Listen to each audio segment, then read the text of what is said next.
Morning students. आज हम संस्कृत कक्षा में पठ धातु के रूप समझेंगे और उन्हें याद करेंगे। पठ धातु के पांचों लकारों को पढ़ेंगे आज। सबसे पहले यह जान लें कि किसी कार्य के करने या होने को क्रिया कहते हैं।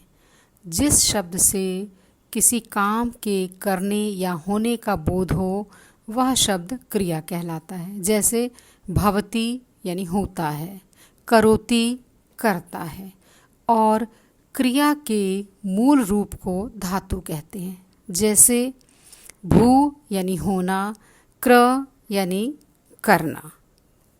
धातु रूप समझने से पहले हमें यह जान लेना जरूरी है कि लकार क्या है। लकार काल को कहते हैं। जैसे वर्तमान काल लट लकार, भविष्य काल लृट लकार, भूतकाल लंग लकार, आज्ञार्थ में लोट लकार और चाहिए के अर्थ में विधिलिंग लकार का प्रयोग किया जाता है।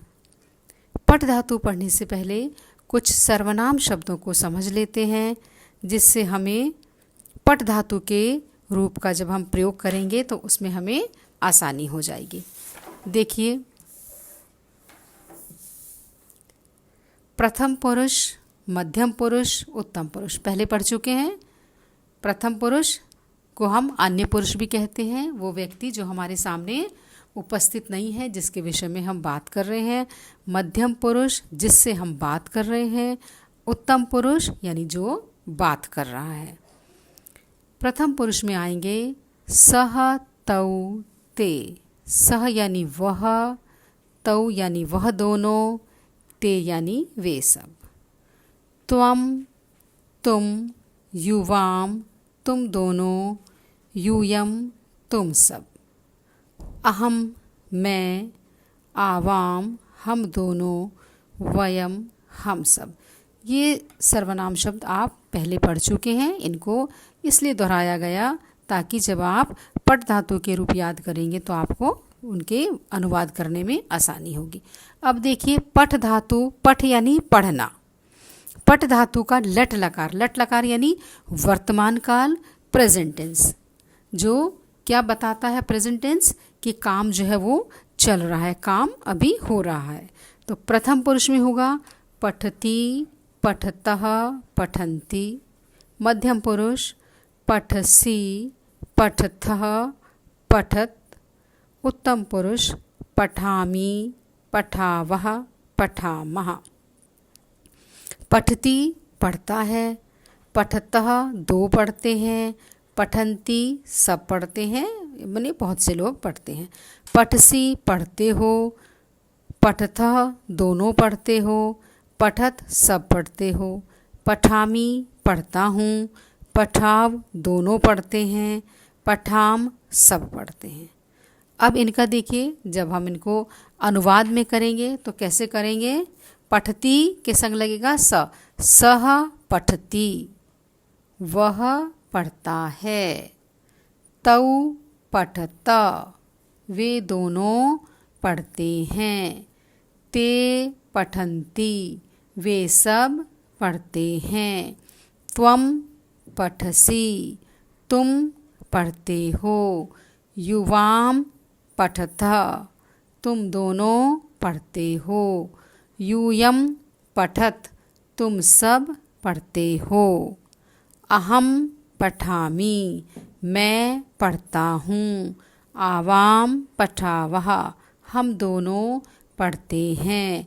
वयम पठामः, हम सब पढ़ते हैं। तो देखिए, दो कर्ता और क्रिया से आपकी कितने अच्छे से आपका संस्कृत अनुवाद बन गया। ये आपके हो गए पठ धातु के लट लकार के रूप। इनको फिर से एक बार देख लीजिए। पठति, पठतः, पठन्ति। पठसि, पठथः, पठत। पठामि, पठावः, पठामः। अब इसके बाद आप देखेंगे पठ धातु का लिट लकार। लिट लकार आपका क्या है? भविष्य काल यानी फ्यूचर टेंस, यानी काम जो है वो होगा, पढ़ेगा, चलेगा, सुनेगा, यानी काम जो है वो भविष्य काल में होगा। रूप कैसे चलेंगे? प्रथम पुरुष में पठिष्यति, पठिष्यतः, पठिष्यन्ति। मध्यम पुरुष में पठिष्यसि, पठिष्यथ, पठिष्यथ। उत्तम पुरुष पठिष्यामि, पठिष्यावः, पठिष्यामः। यानी वह पढ़ेगा, वह दोनों पढ़ेंगे, वे सब पढ़ेंगे। तुम पढ़ोगे, तुम दोनों पढ़ोगे, तुम सब पढ़ोगे। मैं पढ़ूँगा, हम दोनों पढ़ेंगे, हम सब पढ़ेंगे।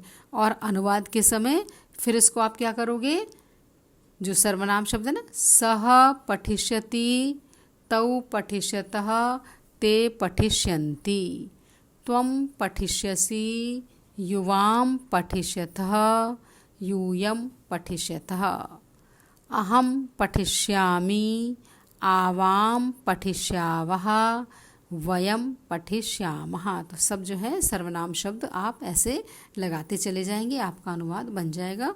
फिर से देख लीजिए इसको एक बार। पठिष्यति, पठिष्यतः, पठिष्यन्ति, पठिष्यसि, पठिष्यथ, पठिष्यथ, पठिष्यामि, पठिष्यावः, पठिष्यामः। ये आपका हो गया लिट लकार फ्यूचर टेंस। इसके बाद आप देखेंगे लंग लकार। लंग लकार यानी पास्ट टेंस, भूतकाल, यानी काम जो है वो हो चुका है। पास्ट मतलब काम जो है आपका बीत चुका है। प्रथम पुरुष में होगा अपठत, अपठताम, अपठन। मध्यम पुरुष अपठः, अपठतम, अपठत। उत्तम पुरुष अपठम, अपठाव, अपठाम। प्रथम अपठत माने पढ़ लिया, उसने पढ़ लिया, उन दोनों ने पढ़ लिया, उन सब ने पढ़ लिया। तुमने पढ़ लिया, तुम दोनों ने पढ़ लिया, तुम सब ने पढ़ लिया। मैंने पढ़ लिया, हम दोनों ने पढ़ लिया, हम सब ने पढ़ लिया। तो काम जो है वो हमारा समाप्त हो चुका है। फिर से देखिए उनका शुद्धोच्चारण। अपठत, अपठताम, अपठन। अपठः, अपठतम, अपठत। अपठम, अपठाव, अपठाम। इसके बाद आप देखेंगे लोट लकार। लोट लकार आज्ञार्थ में होगा। जैसे किसी को हमने आज्ञा देनी है तो उस वक्त हमारा लोट लकार का प्रयोग होगा। रूप कैसे चलेंगे? पठतु, पठताम, पठन्तु। पठ, पठतम, पठत। पठानी, पठाव, पठाम। पठतु यानी वह पढ़े, वह दोनों पढ़ें, वे सब पढ़ें। तुम पढ़ो, तुम दोनों पढ़ो, तुम सब पढ़ो। मैं पढ़ूं, हम दोनों पढ़ें, हम सब पढ़ें। तो ये आज्ञार्थ में इसका प्रयोग होगा। फिर से देख लीजिए एक बार। पठतु, पठताम, पठन्तु। पठ, पठतम, पठत। पठानी, पठाव, पठाम। इसके बाद आपका हो गया विधिलिंग। विधिलिंग का प्रयोग होगा चाहिए के अर्थ में। तुम्हें पढ़ना चाहिए, तुम दोनों को पढ़ना चाहिए।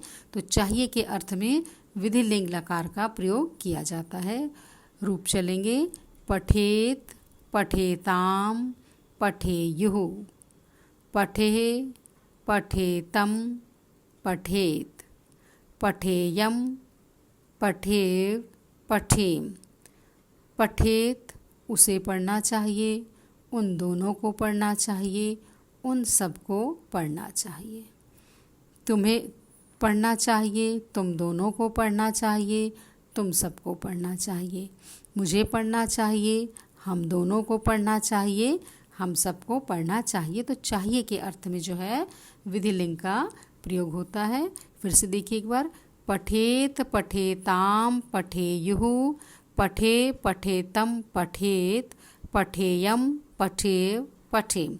जब भी आप शब्द रूप या धातु रूप लिखेंगे तो आपको सबसे पहले एक वचन, द्विवचन, बहुवचन लिखना होगा। उसके बाद आप लिखेंगे पुरुष, लिखेंगे प्रथम पुरुष, मध्यम पुरुष, उत्तम पुरुष।